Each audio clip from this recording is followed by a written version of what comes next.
Hello, my name is Becca and welcome back to the Candy Mill channel, ang channel na walang paligiligoy pa, rakraka na. So today is October 31 at saka bukas is Halloween. Kaya today po ay pupunta kami ng sementeryo. Tsaka tugmang-tugma kasi meron tayong i-wear test na isang product at tsaka wala na yung iba kundi Honest Glow tinted papaya sunscreen. So kaliligo ko lang tapos tapos na rin ako maglagay ng moisturizer tsaka eyebrow pencil tsaka konting tip tint at tsaka konting eyeshadow. So i-wear test natin si Honest Glow. Try natin amoy bango niya best. Napansin ko lang sa mga products ng Honest Glow, especially yung mga liquid type or cream, napakabango ng kanyang laman kasi natry ko na rin na gumamit ng Honest Glow na 24K papaya serum. Ito po siya. Meron pa akong review nito.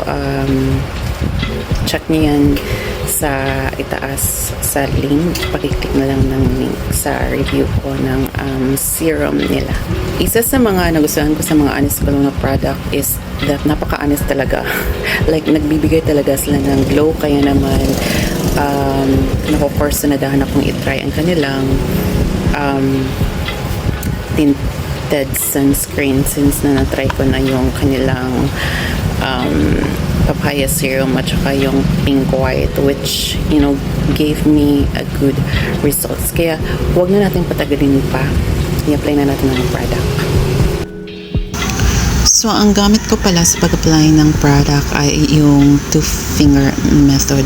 Kung kayo po ay mahilig sa sunscreen, alam nyo na po yung method na yan.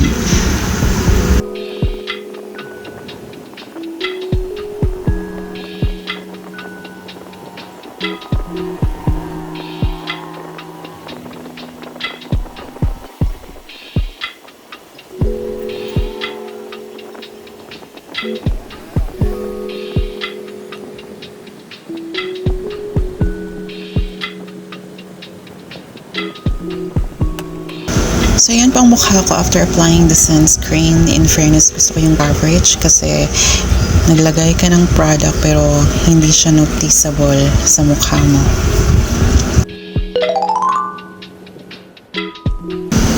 And so ito na ang mukha ko after 4 hours of using the sunscreen by Honest Glow. In fairness, gusto yung coverage niya at saka goods po siya lagyan ng powder on top of the sunscreen.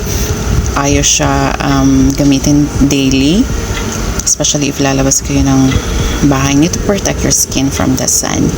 Yan lang po ang all over review ko sa sunscreen na ito. At saka see you on my next video.